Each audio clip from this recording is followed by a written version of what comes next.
നമസ്കാരം, എല്ലാവർക്കും തത്വ competitive exam കോർണറിന്റെ പുതിയൊരു വീഡിയോയിലേക്ക് സ്വാഗതം. അപ്പം PSCയുമായിട്ട് ബന്ധപ്പെട്ട പരീക്ഷകൾക്കെല്ലാം ചോദിക്കുന്ന SCRT ഒരു ടെക്സ്റ്റ് ബുക്കിലെ ചാപ്റ്റർ ആണ് നമ്മൾ എടുക്കുന്നത്. ബഹിരാകാശം അല്ലെങ്കിൽ ISROയും ഒക്കെ ആയിട്ട് ബന്ധപ്പെട്ട കാര്യങ്ങൾ, ബഹിരാകാശ വാഹനങ്ങൾ അല്ലെങ്കിൽ ഇന്ത്യയുടെ സ്പേസുമായിട്ട് ബന്ധപ്പെട്ട കാര്യങ്ങളൊക്കെ 10th ലെവൽ പ്രിലിംസ് തൊട്ട് നമുക്ക് എല്ലാ മീഡിയത്തിലും പഠിക്കാനുണ്ട്. +2 ലെവൽ ആയിക്കോട്ടെ, ഡിഗ്രി ലെവൽ ആയിക്കോട്ടെ പഠിക്കാനുണ്ട്. അപ്പൊ ടെക്സ്റ്റ് ബുക്ക് മാറിയത് കൊണ്ട് ഇത് പുതിയ ചാപ്റ്റർ ആണ്. നമ്മൾ ഇതുവരെ 5ാം ക്ലാസ് കഴിഞ്ഞ വർഷം വരെ പഠിച്ചതുപോലല്ല, ഈ വർഷം പുസ്തകം മാറിയിട്ടുണ്ടായിരുന്നു. അപ്പൊ ആദ്യത്തെ ഒരു ടെക്സ്റ്റ് ബുക്കിനകത്ത് കിടക്കുന്ന 5ാം ക്ലാസ്സിലെ കയ്യെത്തും ദൂരത്ത് ആകാശം എന്ന് പറയുന്ന പാഠഭാഗമാണ് നമ്മൾ നോക്കുന്നത്. എല്ലാം നമുക്ക് ഡീറ്റെയിൽഡ് ആയിട്ട് പഠിക്കേണ്ട കാര്യമില്ല. കുട്ടികളാണ് ആദ്യം തൊട്ട് അവസാനം വരെ എല്ലാം പഠിക്കേണ്ടത്. നിങ്ങൾ പഠിക്കുന്ന സമയത്ത് നമുക്ക് ആവശ്യമുള്ളത് മാത്രം പഠിക്കാം. അപ്പൊ ശ്രദ്ധിച്ചിരിക്കുക, വേഗത്തിൽ തീരും. ഇവിടെ ആദ്യം നമുക്ക് അറിയേണ്ടത് നക്ഷത്ര കൂട്ടങ്ങൾ എന്താണെന്നാണ്. അപ്പൊ നമ്മൾ മാനത്തേക്ക് നോക്കുമ്പോൾ, ആകാശത്തേക്ക് നോക്കുമ്പോൾ പല നക്ഷത്ര കൂട്ടങ്ങളെ കാണാറുണ്ട്. ഓരോ നക്ഷത്ര കൂട്ടങ്ങളെയും ഒരുമിച്ച് ചേർത്ത് വരച്ചു കഴിഞ്ഞാൽ നമ്മൾ നക്ഷത്ര ഗണം എന്ന് അതിനെ പറയും. അപ്പം അതിനകത്ത് ഏറ്റവും പ്രധാനപ്പെട്ട ഒരു ഗണമാണ് ആൻഡ്രോമിഡ എന്ന് ഗ്രീക്കുകാർ വിളിക്കുന്ന ഒരു രാജകുമാരി. അക്കണക്കിലുള്ള ഒരു നക്ഷത്ര കൂട്ടമാണ് ഇതാ ഈ കാണുന്നത്. അതുപോലെ ഒരുപാട് നക്ഷത്ര കൂട്ടങ്ങൾ നമുക്ക് നോക്കിയാൽ കാണാൻ സാധിക്കും. എന്നാൽ ഏറ്റവും ഇമ്പോർട്ടന്റ് ആയിട്ടുള്ള ഒരു നക്ഷത്ര കൂട്ടമാണ് നമ്മൾ പറയുന്ന വേട്ടക്കാരൻ അല്ലെങ്കിൽ സപ്തർഷി എന്നൊക്കെ പറയുന്നത്. വേട്ടക്കാരനും സപ്തർഷിയൊക്കെയാണ് ഏറ്റവും പ്രധാനപ്പെട്ടത്.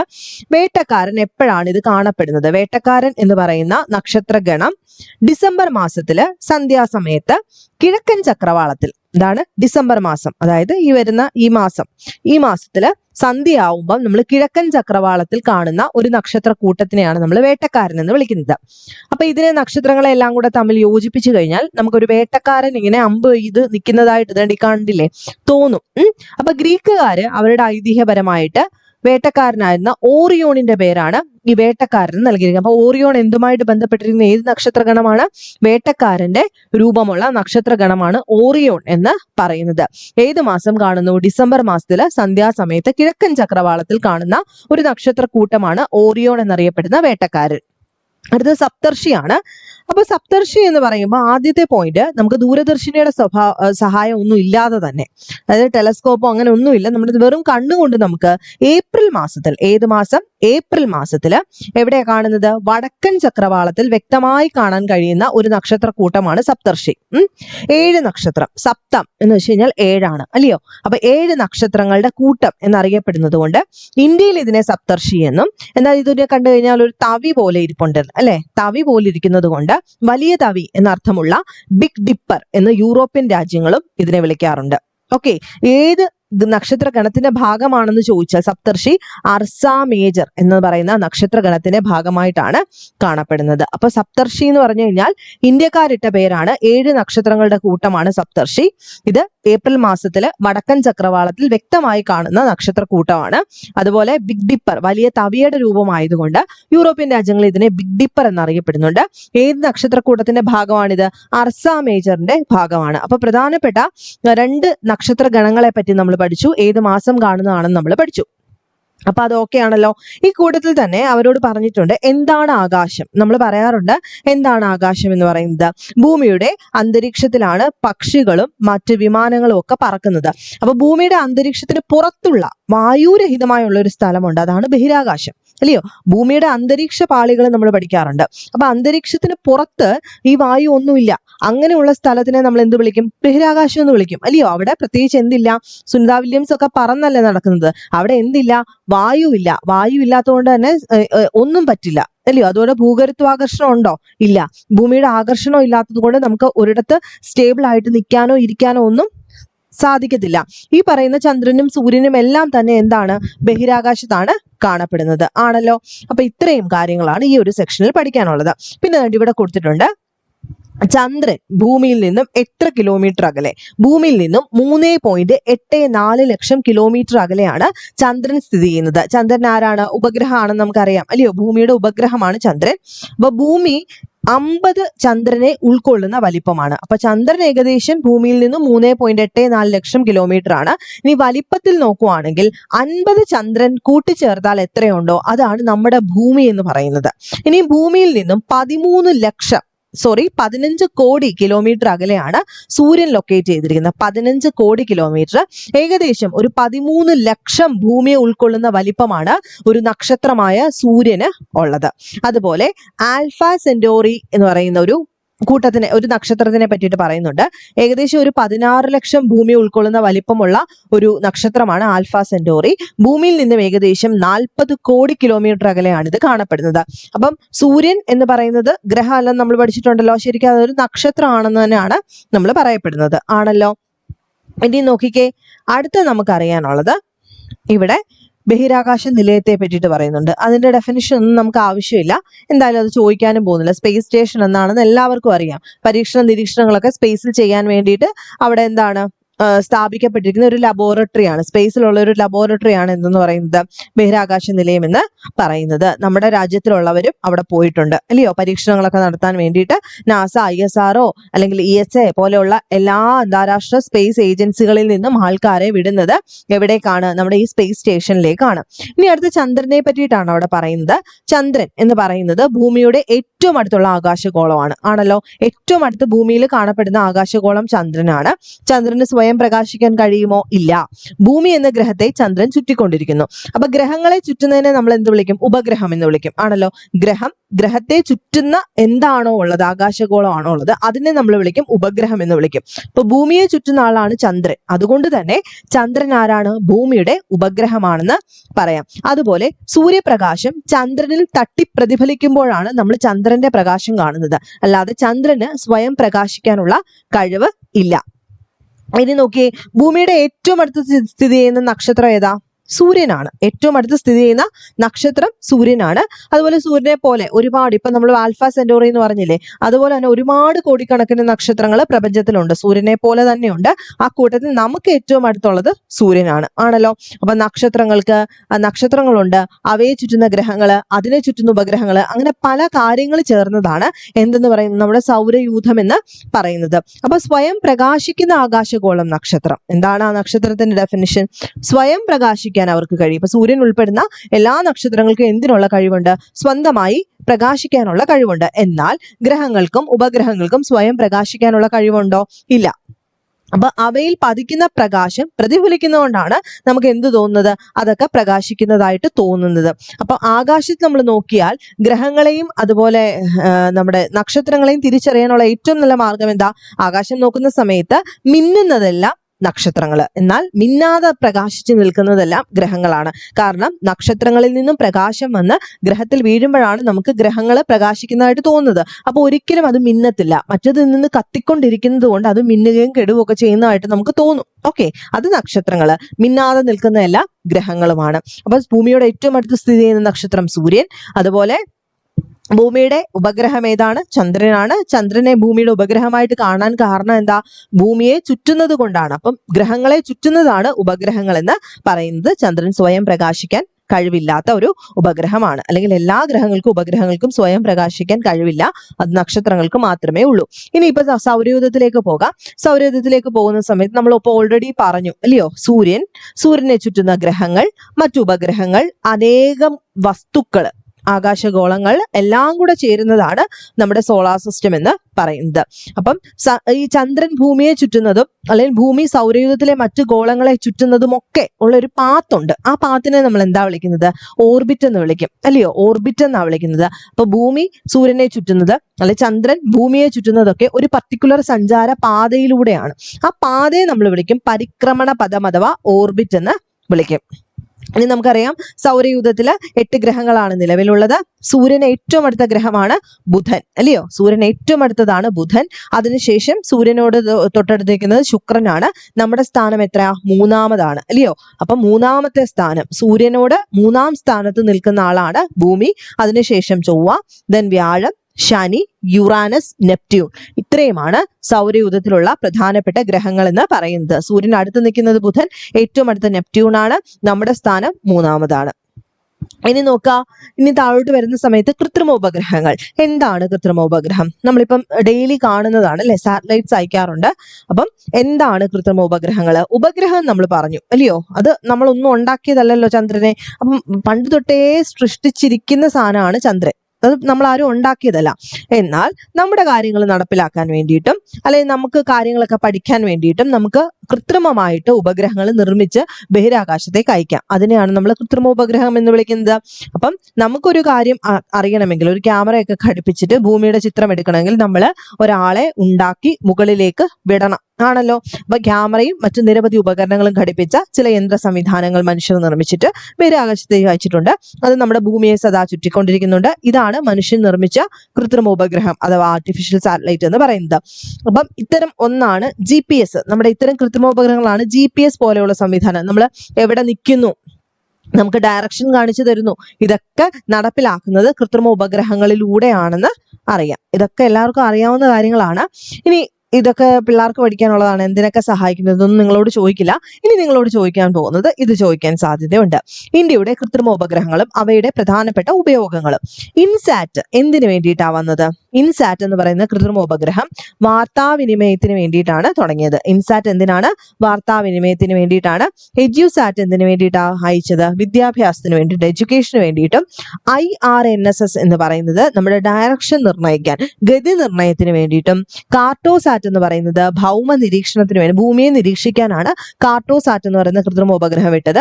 ആസ്ട്രോസാറ്റ് എന്ന് പറയുന്നത് എന്തിനു വേണ്ടിയിട്ടാണ്? ജ്യോതിഷ പഠനത്തിന് വേണ്ടിയിട്ടും അല്ലെങ്കിൽ ജ്യോതിശാസ്ത്ര പഠനത്തിന് വേണ്ടിയിട്ടും. ജിസാറ്റ് 7 എമിസാറ്റും ഒക്കെ ഡിഫൻസ് അഥവാ പ്രതിരോധത്തിന് വേണ്ടിയിട്ടുമാണ് ഇന്ത്യ കൃത്രിമ ഉപഗ്രഹം അയച്ചത്. അപ്പൊ ഇൻസാറ്റ് വാർത്താവിനിമയം, എഡ്യൂസാറ്റ് എന്തിനാ? വിദ്യാഭ്യാസം. IRNSS ഫുൾ നെയിം പഠിച്ചു വെക്കണം, ഗതി നിർണ്ണയം. കാർട്ടോസാറ്റ് ഭൗമ നിരീക്ഷണം. ആസ്ട്രോസാറ്റ് ജ്യോതിശാസ്ത്ര പഠനം.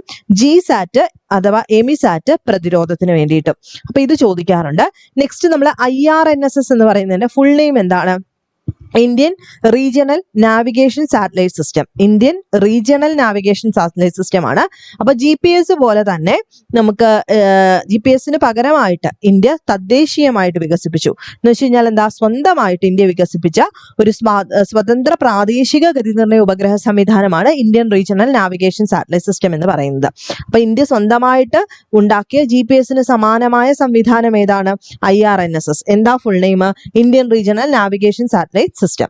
ഇനി നമുക്ക് റോക്കറ്റ് എന്താണെന്ന് അറിയണം. എല്ലാവർക്കും റോക്കറ്റ് എന്താണെന്ന് അറിയാം. ഇപ്പൊ കൃത്രിമ ഉപഗ്രഹം നമ്മൾ ഉണ്ടാക്കിയെങ്കിലും ഈ ഉപഗ്രഹത്തെ നമ്മുടെ ഭൂമിയുടെ അന്തരീക്ഷത്തിൽ നിന്നും പുറത്തേക്ക് കൊണ്ടുപോകണമെങ്കിൽ ഒരു വാഹനം വേണം. ആ വാഹനങ്ങളാണ് റോക്കറ്റുകൾ എന്ന് വിളിക്കുന്നത് ആണല്ലോ. ഉപഗ്രഹങ്ങളെയും ബഹിരാകാശ പേടകങ്ങളെയും ബഹിരാകാശത്ത് എത്തിക്കാൻ ഉപയോഗിക്കുന്ന വാഹനങ്ങളാണ് എന്ത്? റോക്കറ്റുകൾ എന്ന് അറിയപ്പെടുന്നത്. അപ്പം ഇത്രയും നേരം പറഞ്ഞത് വളരെ ബേസിക് ആയിട്ടുള്ള കാര്യങ്ങളാണ്. നമുക്ക് പഠിക്കാനുള്ളത് പോയിന്റ് സ്ട്രെസ് ചെയ്ത് പറഞ്ഞ പോയിന്റ്സ് മാത്രം നോക്കുക. ഇനി ISROയിലേക്ക് വരാം. ISRO എന്താണ്? Indian space research organisation, ISRO. അപ്പൊ നമ്മുടെ രാജ്യത്തിന്റെ ബഹിരാകാശ പദ്ധതികൾ ആസൂത്രണം ചെയ്ത് നടപ്പിലാക്കുന്ന ബഹിരാകാശ സ്ഥാപനമാണ് ഇന്ത്യൻ ബഹിരാകാശ ഗവേഷണ സംഘടന. 1969 നിലവിൽ വന്ന ISRO എന്ന് പറയുന്നത് ആണല്ലോ, ഇന്ത്യൻ സ്പേസ് റിസർച്ച് ഓർഗനൈസേഷൻ. അതുപോലെ നമ്മുടെ റോക്കറ്റ് വിക്ഷേപണ കേന്ദ്രങ്ങൾ പ്രധാനമായിട്ടും 2 നമ്മുടെ റോക്കറ്റ് വിക്ഷേപണ കേന്ദ്രം. ഏതൊക്കെയാണ്?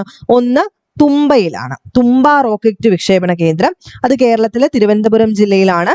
അത് നമ്മുടെ ആദ്യത്തെ റോക്കറ്റ് വിക്ഷേപണ കേന്ദ്രമാണ് തുമ്പ, അല്ലയോ? തുമ്പ നിലവിൽ വിക്രം സാരാഭായ് സ്പേസ് സെന്റർ എന്നാണ് അറിയപ്പെടുന്നത്. അതുപോലെ ഇത് നിലവിൽ വന്ന ഡേറ്റ് 1963 നവംബർ മാസം 21 ഇവിടെ നിന്ന് ആദ്യം വിട്ട റോക്കറ്റ് ഏതാ? നൈക്ക് അപ്പാച്ചെ, അമേരിക്കൻ നിർമ്മിതമായിട്ടുള്ള നൈക്ക് അപ്പാച്ചെ ആണ് ഇവിടെ നിന്ന് ആദ്യമായി വിട്ട റോക്കറ്റ് എന്ന് പറയുന്നത് 1963 നവംബർ 21. അപ്പൊ കേരളത്തിൽ തുമ്പയിലാണ് സ്ഥിതി ചെയ്യുന്നത്. നിലവിലത്തെ പേര് വിക്രം സാരാഭായ് സ്പേസ് സെന്റർ എന്നാണ്. അതുപോലെ 1963 നവംബർ 21 ഇത് സ്ഥാപിതമായി. അപ്പൊ സൗണ്ടിങ് റോക്കറ്റ്സ് ഒക്കെ അയക്കാൻ വേണ്ടിയിട്ടാണ് പ്രധാനമായിട്ടും ഇപ്പം ഇവിടെ യൂസ് ചെയ്തുകൊണ്ടിരിക്കുന്നത്. ഓക്കെ ആണല്ലോ. ഇനി അടുത്ത മറ്റൊരു പ്രധാനപ്പെട്ട റോക്കറ്റ് വിക്ഷേപണ കേന്ദ്രമാണ് ഇന്ത്യയിലെ ഏറ്റവും പ്രധാനപ്പെട്ടത് നിലവിൽ സതീഷ് ധവാൻ സ്പേസ് സെന്റർ, അഥവാ മറ്റൊരു പേര് ഷാർ എന്നായിരുന്നു. നേരത്തെ ഇതിന്റെ പേര് SHAR, ഷാർ എന്നായിരുന്നു. ഇപ്പം നിലവിലത്തെ പേരെന്താ? സതീഷ് ധവാൻ സ്പേസ് സെന്റർ എന്നാണ്. ആന്ധ്രാപ്രദേശിലാണ്, ശ്രീഹരിക്കോട്ടയിലാണ് സ്ഥിതി ചെയ്യുന്നത്. ഏറ്റവും ഇമ്പോർട്ടന്റ് ആയിട്ടുള്ള ഒരു റോക്കറ്റ് വിക്ഷേപണ തറയാണിത്. ഓക്കെ, 1971 ഒക്ടോബറിൽ പ്രവർത്തനം ആരംഭിച്ചതാണിത്. 2 വിക്ഷേപണ തറകളാണ് ഇതിനുള്ളത്, 2 വിക്ഷേപണ തറകൾ. ഓക്കെ ആണല്ലോ. അപ്പൊ സതീഷ് ധവാൻ സ്പേസ് സെന്ററും തുമ്പ റോക്കറ്റ് വിക്ഷേപണ കേന്ദ്രവുമാണ് നമ്മുടെ ISROയുടെ 2 റോക്കറ്റ് വിക്ഷേപണ കേന്ദ്രം. ഇതിനകത്ത് സതീഷ് ധവാൻ സ്പേസ് സെന്റർ ആണ് ഏറ്റവും കൂടുതൽ. അതുപോലെ ISROയുടെ ഹെഡ്ക്വാർട്ടേഴ്സ് ബാംഗ്ലൂരാണ്. ഇത് ആന്ധ്രാപ്രദേശിലാണ് കേട്ടോ. സതീഷ് ധവാൻ സ്പേസ് സെന്റർ ആന്ധ്രാപ്രദേശിലെ ശ്രീഹരിക്കോട്ടയിലാണ്. ഓക്കെ ആണെന്ന് വിശ്വസിക്കുന്നു. ഇനി നമ്മൾ വിക്രം സാരാഭായ്, ഇപ്പൊ നമ്മൾ പറഞ്ഞു വിക്രം സാരാഭായ് എന്ന് പറയുന്നത് ഇന്ത്യൻ ബഹിരാകാശ പദ്ധതിയുടെ പിതാവ് എന്നറിയപ്പെടുന്നത്, പ്രീവിയസ് ചോദ്യമാണ്, എപ്പോഴും ചോദിക്കാറുണ്ട്. ഇന്ത്യൻ ബഹിരാകാശ പദ്ധതിയുടെ പിതാവ് എന്നറിയപ്പെടുന്നത് വിക്രം സാരാഭായ് ആണ്. ഇന്ത്യയിൽ ബഹിരാകാശ സാങ്കേതിക വിദ്യ വികസിപ്പിക്കുന്നതിൽ അദ്ദേഹം പ്രധാന പങ്ക് വഹിച്ചതുകൊണ്ടാണ് ഇന്ത്യയുടെ ബഹിരാകാശ പദ്ധതിയുടെ പിതാവ് എന്ന് ഇദ്ദേഹത്തെ അറിയപ്പെടുന്നത്. ഇദ്ദേഹത്തോടുള്ള ബഹുമാനാർത്ഥം നമ്മളിപ്പോ പറഞ്ഞതുപോലെ തിരുവനന്തപുരം തുമ്പ ഇക്വറ്റോറിയൽ സ്റ്റേഷന് വിക്രം സാരാഭായ് സ്പേസ് സെന്റർ എന്ന പേര് കൊടുക്കുകയും ചന്ദ്രയാന്റെ ലാൻഡറിന്റെ പേര് വിക്രം എന്നാണ്. ഓർമ്മയുണ്ടല്ലോ, ചന്ദ്രയാന്റെ ലാൻഡറിന് കൊടുത്തിരിക്കുന്ന വിക്രം ലാൻഡ് ചെയ്തു എന്നാണ് പറഞ്ഞത്. അപ്പൊ ആ വിക്രം എന്നുള്ളത് ഇദ്ദേഹത്തോടുള്ള ബഹുമാനാർത്ഥമാണ് കൊടുത്തിരിക്കുന്നത്. സതീഷ് ധവാൻ ആണ് ഇസ്രോയുടെ ചെയർമാൻ ആയിരുന്നു. ഫേമസ് ആയിട്ടുള്ള ചെയർമാനാണ് സതീഷ് ധവാൻ. അപ്പൊ ഇന്ത്യയുടെ തനതായ ബഹിരാകാശ സാങ്കേതിക വിദ്യകൾ വികസിപ്പിക്കുന്നതിന് നേതൃത്വം നൽകിയ വ്യക്തിയാണ്. അദ്ദേഹത്തോടുള്ള സ്മരണാർത്ഥമാണ് ശ്രീഹരിക്കോട്ടയിലെ റോക്കറ്റ് വിക്ഷേപണ കേന്ദ്രം സതീഷ് ധവാൻ സ്പേസ് സെന്റർ എന്ന പേരിൽ അറിയപ്പെടുന്നത്. നേരത്തെ ഞാൻ പറഞ്ഞു SHAR ഷാർ എന്നായിരുന്നു അതിന്റെ പേര്. നിലവിൽ സതീഷ് ധവാൻ സ്പേസ് സെന്റർ എന്നാക്കി മാറ്റി. ഇനി നമുക്ക് അറിയേണ്ടത് എല്ലാ വർഷവും ചോദിക്കുന്ന ചോദ്യം, ചന്ദ്രയാത്രകൾ. ഭൂമിയുടെ ഏറ്റവും അടുത്തുള്ള ആകാശഗോളമായ ചന്ദ്രനിലെത്താൻ മനുഷ്യന് ആഗ്രഹമുണ്ടായിരുന്നു. അങ്ങനെ 1969 ജൂലൈ 21 ഈ സ്വപ്നം നടന്നു. 1960 മുതൽ നടന്ന നിരന്തരമായ ഗവേഷണങ്ങളുടെ ഫലമായിട്ട് ഈ നേട്ടം കൈവരിച്ചു. ആര്? അമേരിക്കൻ ബഹിരാകാശ ഗവേഷണ സ്ഥാപനമായ നാസയുടെ അപ്പോളോ 11 എന്ന ചാന്ദ്ര പര്യവേഷണ പേടകത്തിൽ നീൽ ആംസ്ട്രോങ്ങും എഡ്വിൻ ആൽഡ്രിനും എന്നീ ബഹിരാകാശ സഞ്ചാരികൾ ആദ്യമായി ചന്ദ്രനിലെത്തി. ഇവർ സഞ്ചരിച്ച പേടകം നയിച്ചിരുന്ന വ്യക്തിയായിരുന്നു മൈക്കിൾ കോളിൻസ്. അപ്പൊ ആരൊക്കെയാ പോയത്? Neil Armstrong, Edwin Aldrin, Michael Collins. വർഷം 1969 ജൂലൈ മാസം 21. ഏതാ വാഹനം? അപ്പോളോ 11. ഏതാ സ്പേസ് സ്റ്റേഷൻ? നാസ. ഓക്കെ ആണല്ലോ, അമേരിക്കയുടെ നാസ. ഇനി ബഹിരാകാശ വാരമായിട്ട് ആഘോഷിക്കുന്നത് നമുക്കറിയാം 1957 ഒക്ടോബർ 4 സോവിയറ്റ് യൂണിയൻ അഥവാ റഷ്യ വിക്ഷേപിച്ച സ്പുട്നിക് 1. ആദ്യത്തെ കൃത്രിമോപഗ്രഹം ഏതാ? സ്പുട്നിക് 1 ആണ്. സ്പുട്നിക് 1 വിക്ഷേപിച്ച ഡേറ്റ് 1957 ഒക്ടോബർ 4. ആരാ വിക്ഷേപിച്ചത്? Soviet Union. 1957 ഒക്ടോബർ 4 സ്പുട്നിക് 1 ആണ് ആദ്യത്തെ കൃത്രിമ ഉപഗ്രഹം. അപ്പൊ ഈ ഒരു വിക്ഷേപണത്തിനോടനുബന്ധിച്ചിട്ട് ഒക്ടോബർ 4 വിക്ഷേപിച്ചത്. സോ 4 മുതൽ ഒക്ടോബർ 10 വരെ ബഹിരാകാശ വാരമായിട്ട് ആചരിക്കുന്നു. ഒക്ടോബർ 4 മുതൽ ഒക്ടോബർ 10 വരെയാണ് അന്താരാഷ്ട്ര തലത്തില് മൊത്തത്തില് എന്താഘോഷിക്കുന്നത്? ബഹിരാകാശ വാരമായിട്ട് ആഘോഷിക്കുന്നത്. അപ്പൊ സ്പുട്നിക് 1 വിക്ഷേപണത്തിന്റെയും 1967 ഒക്ടോബർ 10 നിലവിൽ വന്ന അന്താരാഷ്ട്ര ബഹിരാകാശ സമാധാന ഉടമ്പടി, അപ്പം വർഷം ഓർത്തു വെച്ചേക്കാം, അന്താരാഷ്ട്ര ബഹിരാകാശ സമാധാന ഉടമ്പടി നിലവിൽ വന്നത് 1967 ഒക്ടോബർ 10 വർഷം കഴിഞ്ഞിട്ടാണ്. 1957 ഒക്ടോബർ 4 റഷ്യ സ്പുട്നിക് 1 ആദ്യമായി വിക്ഷേപിച്ചത്. അതിന് 10 വർഷത്തിന് ശേഷം 1967 ഒക്ടോബർ 10 എന്ത് വരുന്നു? അന്താരാഷ്ട്ര ബഹിരാകാശ സമാധാന ഉടമ്പടി വന്നു. ഇതിന്റെയൊക്കെ ഭാഗമായിട്ട് ബഹിരാകാശ വാരം ആഘോഷിക്കുന്നത് ഒക്ടോബർ മാസം 4 മുതൽ 10 വരെയാണ്. ചോദിക്കാം. അടുത്തത് പ്രധാനപ്പെട്ടതാണ്, ഇന്ത്യയുടെ ചാന്ദ്ര ദൗത്യങ്ങൾ ഏതൊക്കെയാണ്? ചന്ദ്രയാൻ 1. നമുക്കറിയാം ചന്ദ്രയാൻ 1 എന്ന് പറയുന്നത് നമ്മുടെ രാജ്യത്തിന്റെ ആദ്യ ചന്ദ്ര പര്യവേഷണ പേടകമാണ്. അപ്പൊ 2008 ഒക്ടോബർ 22, എല്ലാ വർഷവും ചോദിക്കും. 2008 ഒക്ടോബർ 22 ആന്ധ്രാപ്രദേശിലെ ശ്രീഹരിക്കോട്ടയിൽ നിന്ന് ഇത് വിക്ഷേപിച്ചു. ചന്ദ്രന്റെ 100 കിലോമീറ്റർ അകലെയുള്ള പരിക്രമണ പഥത്തിലൂടെ ചുറ്റി സഞ്ചരിച്ച് ചന്ദ്രന്റെ ഉപരിതലത്തെ കുറിച്ച് പഠനം നടത്തുകയായിരുന്നു ചന്ദ്രയാൻ 1 ലക്ഷ്യമെന്ന് പറയുന്നത്. അടുത്ത ചന്ദ്രയാൻ 2, രണ്ടാമത്തെ ചന്ദ്രപര്യവേഷണ പേടകമാണ് ചന്ദ്രയാൻ 2. 2019 ജൂലൈ 22 ഇത് വിക്ഷേപിച്ചത്. ചന്ദ്രനിൽ ഇറങ്ങി പാറകളുടെയും മണ്ണിന്റെയും പ്രത്യേകതകൾ പഠിക്കുകയായിരുന്നു ചന്ദ്രയാൻ 2 ലക്ഷ്യം. ദെൻ ചന്ദ്രയാൻ 3 ചന്ദ്രന്റെ ദക്ഷിണ ധ്രുവത്തിൽ ഇറങ്ങിയ ആദ്യത്തെ പേടകം. അപ്പം സൗത്ത് പോളിൽ ഇറങ്ങിയ ആദ്യത്തെ രാജ്യം നമ്മളാണ്. അത് ഏതിലൂടെയാ? ചന്ദ്രയാൻ 3 2023 ജൂലൈ 14 ചന്ദ്രയാൻ 3 വിക്ഷേപിച്ചത്. 2023 ഓഗസ്റ്റ് 23 ചന്ദ്രന്റെ ഉപരിതലത്തിൽ ലാൻഡർ ഇറങ്ങി. അതിൽ നിന്നുള്ള റോവർ ചന്ദ്രോപരിതലത്തിൽ സഞ്ചരിച്ച് പരീക്ഷണങ്ങളിൽ ഏർപ്പെടുകയും ചെയ്തു. അപ്പൊ വിജയകരമായിരുന്നു ചന്ദ്രയാൻ 3. ഓക്കെ ആണല്ലോ. അതുപോലെ ഇന്ത്യയുടെ മറ്റു പദ്ധതികളാണ്. ഒന്ന് മംഗൾയാൻ. എന്തിനു വേണ്ടിയിട്ടാണ് മംഗൾയാൻ വിട്ടത്? ചൊവ്വ പര്യവേഷണത്തിന് വേണ്ടിയിട്ട്. ദെൻ ആദിത്യ L1 സൂര്യന്റെ പര്യവേഷണത്തിന് വേണ്ടിയിട്ട്. ഗഗയാൻ എന്തിനു വേണ്ടിയിട്ടാ? ബഹിരാകാശ പര്യവേഷണത്തിന് വേണ്ടിയിട്ടാണ്. അപ്പൊ ഇത്രയുമാണ് ഇമ്പോർട്ടന്റ് ആയിട്ട് നമുക്ക് അറിയാനുള്ളത്. ഇനിയും ഇതിന്റെ തുടർ പ്രവർത്തനങ്ങളിൽ നമ്മളോട് ചോദിച്ചിട്ടുള്ള ചില ഡേറ്റുകളാണ്. അതിനകത്ത് ഒന്നാമത്തത് മംഗൾയാൻ 1 വിക്ഷേപണ ഡേറ്റ് ആണ് ചോദിച്ചിരിക്കുന്നത്. മംഗൾയാൻ 1 വിക്ഷേപിച്ചത് നവംബർ 5, 2013 എന്നാണ്. നവംബർ 5, 2013 മംഗൾയാൻ വിക്ഷേപിച്ചത്. ദെൻ ഇൻസാറ്റ് 1 വിക്ഷേപിച്ചത് ഏപ്രിൽ 10, 1982 നോട്ട് ചെയ്ത് വെക്കുക. ഇൻസാറ്റ് 1 ഏപ്രിൽ 10, 1982. അതുപോലെ Mangalyaan November 5, 2013. Then Aditya L1 വിക്ഷേപിച്ചത് 2 സെപ്റ്റംബർ 2023 2 സെപ്റ്റംബർ 2023 ആദിത്യ L1 വിക്ഷേപണം. ISRO നിലവിൽ വന്നത് ഓഗസ്റ്റ് 15, 1969. ചന്ദ്രയാൻ 1 വിക്ഷേപിച്ചത് നമ്മളിപ്പോൾ ഓൾറെഡി പറഞ്ഞു. ചന്ദ്രയാൻ 1 എന്നാ വിക്ഷേപിച്ചത് 2008 ഒക്ടോബർ മാസം 22. Chandrayaan 2 2019 July 22. Then Chandrayaan 3 2023 July 14. ആര്യഭട്ടയുടെ വിക്ഷേപണം എല്ലാവർക്കും അറിയാം അല്ലേ? ഏപ്രിൽ 19, 1975. ഇനി താഴെ കൊടുത്തിരിക്കുന്ന പ്രസ്താവനകൾ ഓരോന്നും ഏതുമായി ബന്ധപ്പെട്ടെന്ന് കണ്ടെത്തി വരച്ച് യോജിപ്പിക്കാനാണ് പറഞ്ഞിരിക്കുന്നത്. ഭൂമിയുടെ ഉപഗ്രഹം ആരാ? ചന്ദ്രൻ അല്ലയോ? ചന്ദ്രനാണ് ഭൂമിയുടെ ഉപഗ്രഹം. കാലാവസ്ഥാ പ്രവചനത്തിന് സഹായിക്കുന്നത് ആരാണ്? കാലാവസ്ഥാ പ്രവചനത്തിന് സഹായിക്കുന്നത് ആരാ? നമ്മുടെ കൃത്രിമ ഉപഗ്രഹങ്ങളാണ്.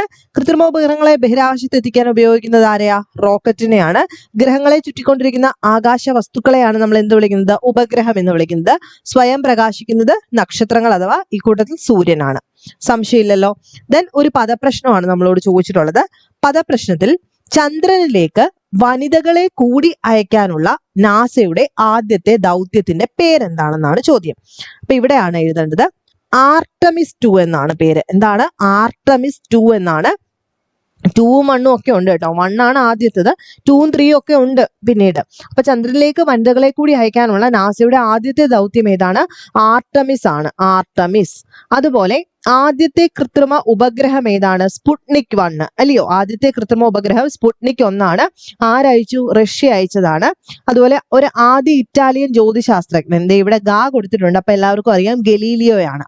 അതുപോലെ കേരളത്തിലെ ഏക റോക്കറ്റ് വിക്ഷേപണ കേന്ദ്രം ഏതാണ്? തുമ്പയാണ് അല്ലയോ? തുമ്പ റോക്കറ്റ് വിക്ഷേപണ കേന്ദ്രം. നിലവിലത്തെ പേര് വിക്രം സാരാഭായ് സ്പേസ് സെന്റർ. അടുത്ത ഇന്ത്യയുടെ ചാന്ദ്ര പര്യവേഷണ ദൗത്യത്തിന്റെ പേരെന്താ? ചന്ദ്രയാൻ എന്നാണ് അല്ലയോ? അതുപോലെ ഇന്ത്യയുടെ പ്രഥമ ബഹിരാകാശ ടെലസ്കോപ്പിന്റെ പേരാണ് ആസ്ട്രോസാറ്റ്. എന്താണ്? ആസ്ട്രോസാറ്റ്. നമ്മൾ നിർമ്മിച്ചിരിക്കുന്ന ഡേറ്റ് 2015 സെപ്റ്റംബർ 28 ആദ്യത്തെ ബഹിരാകാശ ടെലസ്കോപ്പ് നമ്മൾ നിർമ്മിച്ചത്. പേരെന്താ? ആസ്ട്രോസാറ്റ്. ആസ്ട്രോസാറ്റ്. അപ്പം ഇന്ന് പെണ്ണ് ഞാൻ എടുത്തില്ല, അതുകൊണ്ടാണ് 1-2 വട്ടം എടുത്ത് പറയുന്നത്. അടുത്ത ദിവസം തൊട്ട് നമുക്ക് പെന്നും കൂടെ ഉപയോഗിച്ചിട്ട് എഴുതിയും കൂടെ നോക്കാം, നിങ്ങൾക്ക് ഡൗട്ട് ഉണ്ടെങ്കിൽ. അപ്പൊ ഇന്നത്തെ ക്ലാസ്സിൽ ഡിസ്കസ് ചെയ്തത് ഈ ഒരു ചാപ്റ്ററിനകത്തെ മുഴുവൻ കാര്യങ്ങളും നമ്മൾ PSC പോയിന്റ് ഓഫ് വ്യൂലാണ് പറഞ്ഞത്. ഈ കാര്യങ്ങളൊക്കെ ഒന്ന് എല്ലാവരും പഠിച്ചതായിരിക്കും. പഠിക്കാത്തവർ നോട്ട് ചെയ്ത് വെക്കാം. നെക്സ്റ്റ് വീഡിയോയിൽ കാണാം. ബൈ.